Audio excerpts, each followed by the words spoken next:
Olá, bom dia. Hoje é segunda-feira e vamos continuar a falar sobre maturidade. Vamos falar de um aspecto da maturidade, de um aspecto de uma pessoa madura. E nós vamos falar a partir do texto de Efésios, capítulo 4, e só um versículo desta vez, só o versículo 25, vamos falar sobre a mentira. E antes que tu desligues o vídeo a pensar que não é para ti porque tu não és uma pessoa mentirosa, tem calma e vê até ao fim, porque nós mentimos muito mais vezes do que nós achamos, tá bom? E é isso que nós vamos ver. Outro aspecto que eu quero destacar aqui, que nós vimos da outra vez, a necessidade de nós deixarmos certos hábitos e adquirirmos novos hábitos. Isto segundo uma nova natureza que nós temos dentro de nós, novos desejos, novas vontades, em que não conseguimos mais conviver pacificamente com uma forma de estar, de ser, de pensar, de desejar, de se relacionar antiga e ansiamos por uma nova. Okay? Então há aqui hábitos que têm que ser deixados e novos hábitos que têm que ser adquiridos. E isto é extremamente importante para tudo na vida, ok? Para tudo na vida. Sempre que tu queres deixar um hábito, tens que substituir por um outro hábito, ok? Não serve de nada nós queremos deixar algo e depois deixarmos esse espaço em branco vazio, porque mais depressa esse antigo hábito vai querer voltar ao de cima. E aquilo que nós vamos ver aqui, os próximos aspectos da maturidade, tem exatamente a ver com isso. Há algo que tem que ser tirado, mas depois há a substituição correta desse mau hábito. Okay? Então hoje vamos falar sobre a mentira. E Paulo escreve assim: por isso, deixando a mentira, que cada um fala a verdade com o seu próximo, porque somos membros do mesmo corpo. Só isto. Só isto. Então, por isso, vem na sequência daquilo que está a ser falado, é assim que começa Paulo, no início do versículo 25, por isso. E Paulo faz este apelo à maturidade, uma transformação da forma de pensar, do entendimento, e então ele vai agora dar vários aspectos práticos que revelam essa transformação. A primeira, com a qual cada um se deve comprometer, é a deixar a mentira. Okay? Deixar a mentira. E nós mentimos muito mais do que aquilo que nós rapidamente somos capazes de mencionar. Nós mentimos para impressionar outras pessoas, nós mentimos por uma questão de identidade. Queremos ter a aprovação dos outros, queremos que gostem de nós, queremos ser elogiados. Então, para ter a aprovação dos outros, para querer ser bem visto pelos outros, nós mostramos muitas vezes aquilo que nós não somos e não mostramos ou tentamos camuflar aquilo que de facto somos. Okay? E aqui temos tendência a exagerar qualificações nossas, qualidades nossas, e temos tendência a diminuir ou a esconder fragilidades, debilidades e limitações nossas. Agora, isto não quer dizer que temos que andar a espalhar aos quatro ventos as nossas debilidades, ou que também não devemos nos alegrar nas nossas qualidades. O ponto não é esse. O ponto é que, com o fim de quereres agradar o outro, nós mostrarmos algo que não corresponde à realidade, não corresponde à verdade. Nós exageramos também quando, na educação dos nossos filhos, nós prometemos determinados castigos e que nós não os cumprimos. Okay? Nós aí estamos a mentir. Até podemos ir até um certo ponto, e por isso que eu usei a palavra exageramos. Às vezes mentimos mesmo. Dizemos, se tu fizeres isto, vai acontecer isto. E é algo que nós nem sequer temos a intenção de cumprir no castigo ou na recompensa do nosso filho. Okay? Isto é bluff, isto é chantagem. E nós usamos para essa chantagem uma mentira. Às vezes exageramos uma promessa que depois também não cumprimos. Okay? Então, e isto com os filhos acontece muito. Prometemos ir brincar, prometemos ir sair e acabamos por não cumprir. Então são mentiras. Nós distorcemos factos.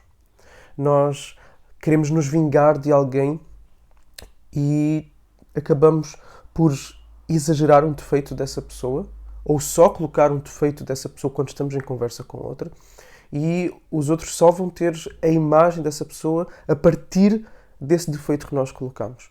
Não é que a pessoa não tenha esse defeito, a pessoa até pode ter esse defeito, mas esse defeito não faz jus ao quadro todo, não faz jus a tudo aquilo que a pessoa é. E acabamos por pintar uma imagem falsa dessa pessoa. É uma mentira. Nós tentamos nos safar, por exemplo, quando somos apanhados em lugares ou em situações em que nós não queremos ser vistos. E por isso nós inventamos desculpas. Eu estava só aqui para ver isto. Eu estava aqui só para... Nós continuamente usamos de mentiras. Quando nos perguntam se nós estamos bem, nós dizemos sim, está tudo bem, está tudo a ir, tem sido muito bom, está tudo na graça de Deus, quando por dentro, nada. Não quer dizer que vamos abrir o coração quando as pessoas que nos perguntam se está tudo bem. Mas há outras formas de responder, ok? Então, nós mentimos também para aliviar as nossas consciências. Quando nós fazemos uma coisa errada, para justificarmos a nossa consciência porque estamos a sentir mal, nós começamos a racionalizar uma série de factos para tentar aliviar a nossa consciência. Não, isto não foi tão assim. Mas podia ter sido pior. E vamos distorcendo o facto de que nós agimos, dissemos, pensámos errado. Okay? Então, nós mentimos com muita facilidade. Mentimos dentro do casamento, mentimos no local de trabalho, mentimos com os nossos amigos, mentimos na igreja, mentimos até para nós próprios. Okay? Então, este é o hábito que tem que ser abandonado. Qual é o hábito que tem que ser adquirido? Falar a verdade. Okay? Falar a verdade ao nosso próximo. E falar a verdade não quer dizer, mais uma vez, que nós vamos ter um livro aberto que vai escorrer tudo o que está dentro do coração para as pessoas. Mas podemos dosear informações. E isto eu sempre digo também às pessoas. Nós podemos dosear a quantidade de informação que damos aos outros. Mas vamos doseá-la de uma forma que ela faça corresponder a realidade como ela é de facto. Ok? Podemos dar isto de informação, mas a que damos é verdadeira e consegue resumir o quadro da situação, tá? Ou podemos dar maior informação que corresponde também ao todo. O ponto é a forma como o outro vai ler aquilo que eu estou a dizer. Porque eu posso dizer elementos de verdade que induzem a uma mentira.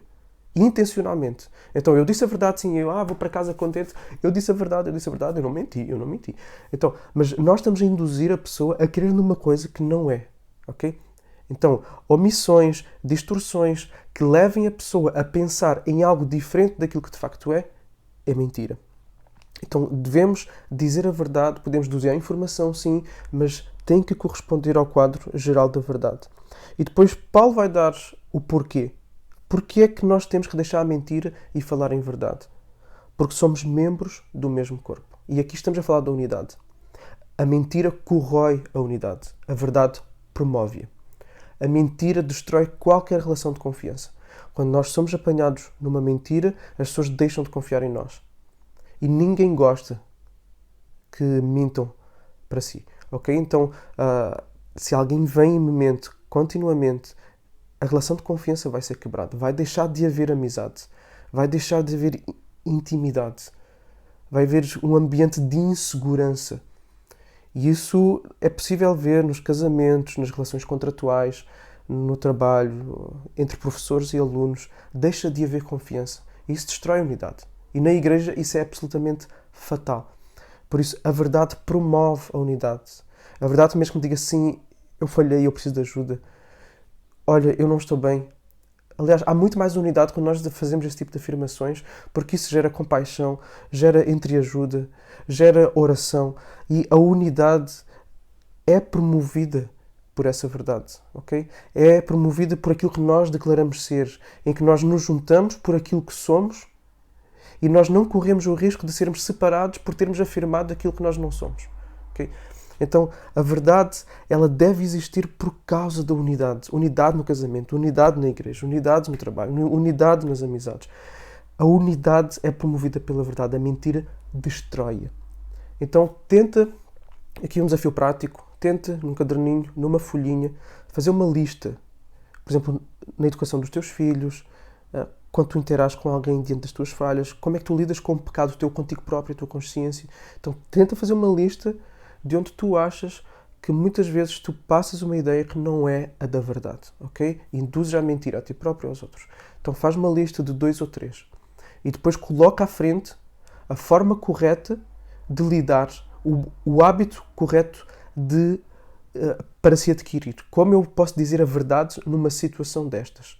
Doseando informação, sem comprometer aquela pessoa, enfim, consoante aquilo que é o mais justo para aquele momento, mas dizendo a verdade, ok? Então procura para cada ação que tu identificaste em que existe mentira, procura perceber como podes agir em verdade, de forma específica, concreta, não é? Deixar de dizer mentira aqui, começar a dizer verdade aqui, não. De forma concreta, como é que isto vai acontecer? Tenta fazer isso e sempre em oração, pedindo a Deus que Ele possa te transformar, ok? Então, é isso e até amanhã. Deus te abençoe.